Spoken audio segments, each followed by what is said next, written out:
মনভি। পেছন থেকে এক পুরুষালী কণ্ঠ ভেসে এলো মুভির কানে। মনভির কণ্ঠটি চিনতে সমস্যা হলো না। এ যে তার অতি প্রাণ প্রিয় বন্ধুর কণ্ঠ। মনভি চেয়ার সমেত পিছনে ফিরল। তার ডেস্কের সামনে দাঁড়িয়ে থাকা মানুষটিকে দেখে বাঁকা হাসল। পরনের সাদা এপ্রন খুলে চেয়ারের উপর রাখল। চেহারা সেরে উঠে সামনে দাঁড়িয়ে থাকা ব্যক্তির দিকে এগিয়ে যেতে লাগলো। পেশায় সে একজন ডাক্তার। ইউরোপীয় হাসপাতাল জর্জে পম্পিডো-তে সে একজন হৃদরোগ বিশেষজ্ঞ ব্যক্তির একদম মুখোমুখি দাঁড়িয়ে শান্ত কণ্ঠে বলল, Mihal Khan, my dear best friend. I mean ex best friend. You mean after a long time. তো এখানে কি করে আসা? মনভির বলা কথাগুলো শুনে মিহালের ঠোঁটেও স্মিত হাসি ফুটে উঠল। এক জীবনে দুজন দুজনের জন্য জান দিতে প্রস্তুত ছিল, আর এখন দুজন দুজনের জান নিয়ে নিতে প্রস্তুত। কি অদ্ভুত এই বন্ধুত্ব! মিহাল নিজের মস্তিষ্ক হতে অন্যান্য চিন্তা ভাবনা দূর করে বলল, এখানে দিয়ে যাচ্ছিলাম ভাবনার নিজের শত্রুর খোঁজ খবর নিয়ে যায়। যত যাই হোক, এক জীবনে তো বেস্ট ফ্রেন্ড ছিলাম। মিহালের কথাগুলো শুনে মনভির ঠোঁট তাচ্ছিল্যের হাসি ফুটে উঠল। সে বিদ্রূপ করে বলল, ছিলাম তো বেস্ট ফ্রেন্ড। বেস্ট ফ্রেন্ড কথাটি সে জোর লাগিয়ে বলল, এক সময় অনেক ভালো বন্ধু ছিলাম। সেই বন্ধুত্বের হত্যা নিজ হাতে করেছিস তুই মিহাল। তাই এখন আমার তোকে মারতেও হাত কাঁপবে না, ঠিক যেমন তোর আমাদের বন্ধুত্বকে হত্যা করতে হাত কাঁপেনি। মনভির কথা শুনে মিহাল ভেতরে ভেতরে ক্ষত বিক্ষত হইলেও তা প্রকাশ করল না, বরং শব্দ করে হেসে উঠল। তার এহেন কাণ্ডে অবশ্যই মনভি অবাক হলো না। ছোটবেলা থেকেই তাদের বন্ধুত্ব ছিল, তো তাই সে মিহালকে যতটা চেনে, মিহাল নিজেও নিজেকে ততটা চেনে না। মিহাল নিজের হাসি আয়ত্তে এনে বলল, যখন বন্ধুত্ব ছিল তখন যদি সেই বন্ধুর জন্য মরতে পারি, তাহলে এখন না হয় বন্ধুত্ব শেষ হয়ে জন্মে ওঠা শত্রুতামিতে শত্রুর হাতে মরব। তফাৎ নেই তো কোনো। মিহালের কথায় মন ক্ষুণ্ণ হলো মনভি। এত সহজে কি বন্ধুত্ব শেষ করা যায়? যত সহজে মিহাল বলল কথাটি, কিন্তু সে মুখ ফুটে কিছু বলল না। মনভিকে চুপ থাকতে দেখে সায়ান শান্ত কণ্ঠে জিজ্ঞেস করল, মিনু আন্টি কেমন আছেন? মিহালের কথা শুনে মনভি কিছুটা স্বাভাবিক হলো। তারপর সেও শান্ত কণ্ঠে উত্তর দিল, আলহামদুলিল্লাহ ভালো। আমার সাথে যাই হোক না কেন, মা তোকে খুব ভালোবাসে। সময় করে বাড়ি আসিস। মিহাল যেন এই কথাটি শোনার অপেক্ষায় ছিল।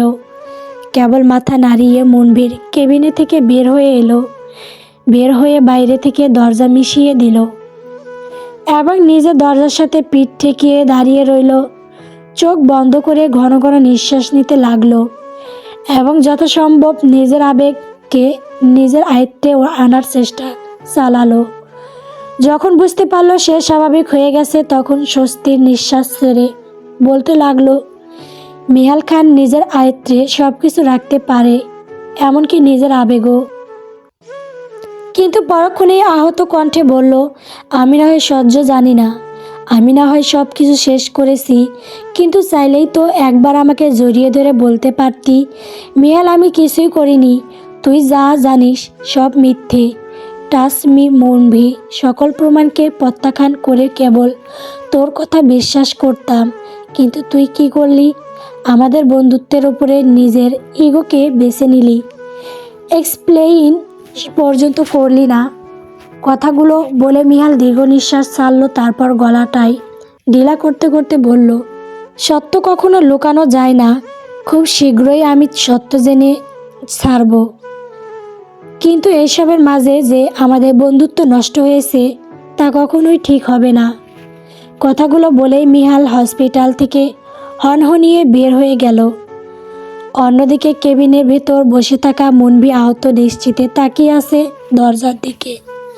তারপর তাচ্ছিল্যের স্বরে বলল, ঠিকই তো, আগের মতন অধিকার দেখিয়ে পারমিশন না নিয়ে আমার কেবিনে ঢুকে পড়লি, অথচ যাওয়ার আগে একবারও পিছনে ফেরার প্রয়োজন বোধ করলি না।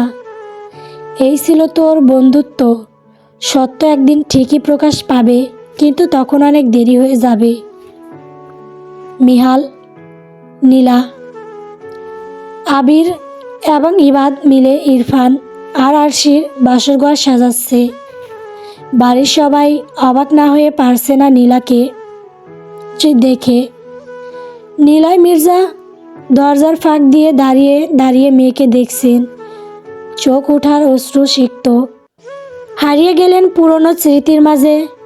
অতীত বড় আব্বু দেখো না, ইরফান ভাইয়া তার এক বান্ধবীর সাথে কথা বলতে বলতে বাড়ি আসছে। 7 বছরের নীলা নিজের বড় চাচারা কাছে এসে ওনার ছেলের নামে বিচার দিল। নীলার কথা শুনে উপস্থিত সকলে নীলার দিকে দৃষ্টিপাত করল।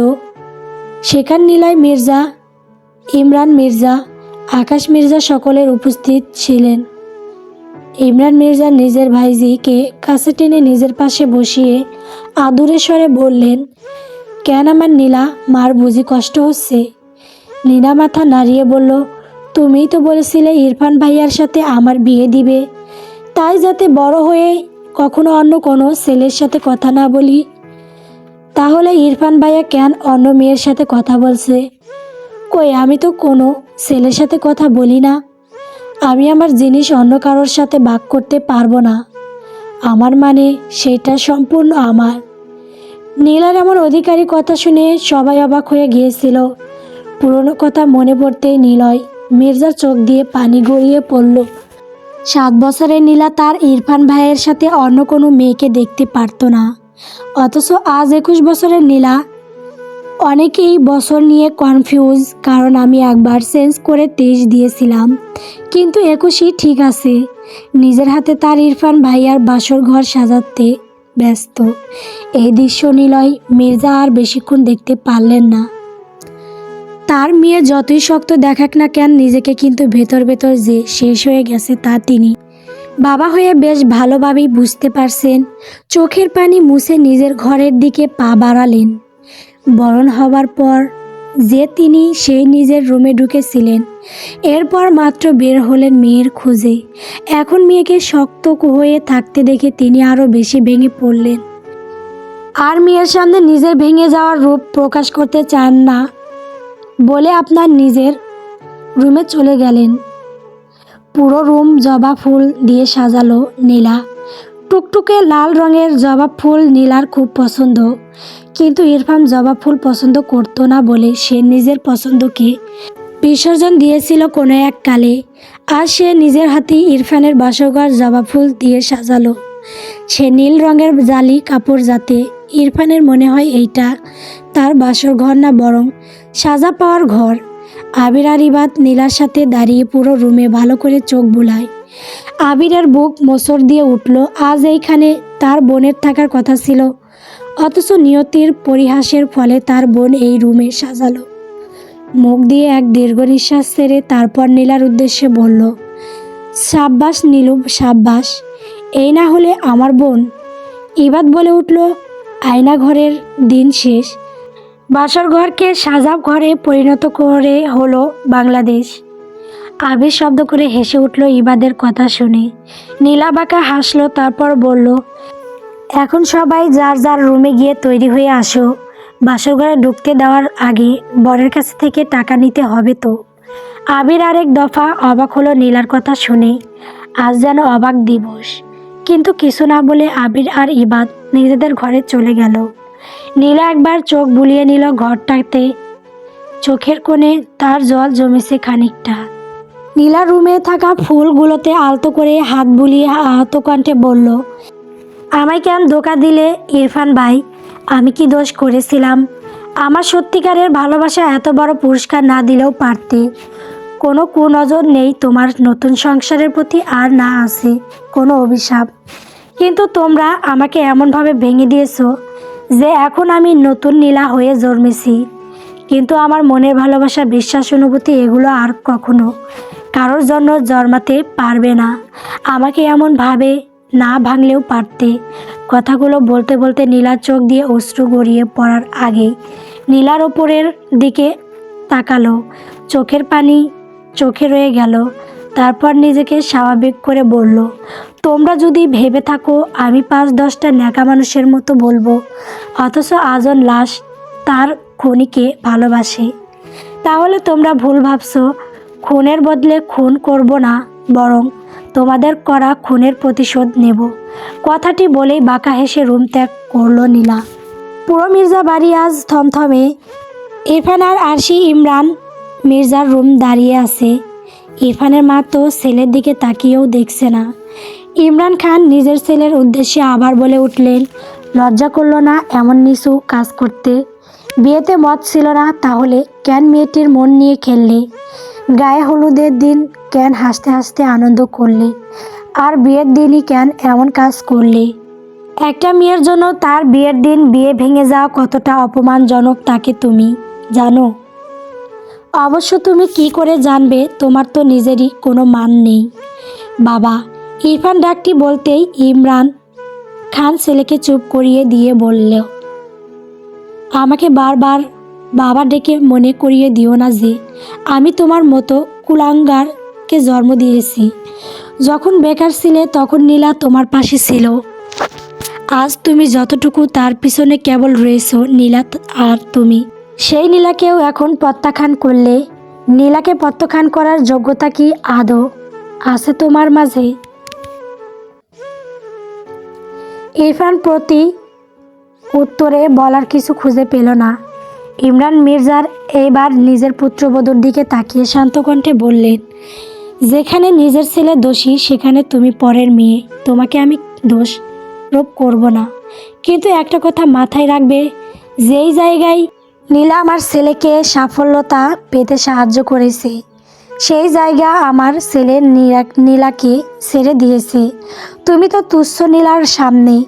ইমরান মির্জার কথা বেশ বিঁধল আরশির গায়ে। সে যেই না মুখ খুলে কিছু বলতে নিবে, তার আগে ইরফান তার হাত চেপে ধরল। ইমরান মির্জা তাদের উভয়ের উদ্দেশ্যে বলল, যাও এখন নিজেদের ঘরে যাও। ইরফান আর আরশি নির্লজ্জের মতো ইমরান মির্জার রুম থেকে বের হয়ে গেল। আস্তে আস্তে এগিয়ে যেতে লাগলো ইরফানের ঘরের দিকে। ইরফান নিজের ঘরের সামনে যেতেই গান শুনতে পেল কোনো এক মেয়েলি কণ্ঠের। নীলা ইরফানের ঘরের সামনে দাঁড়িয়ে আছে।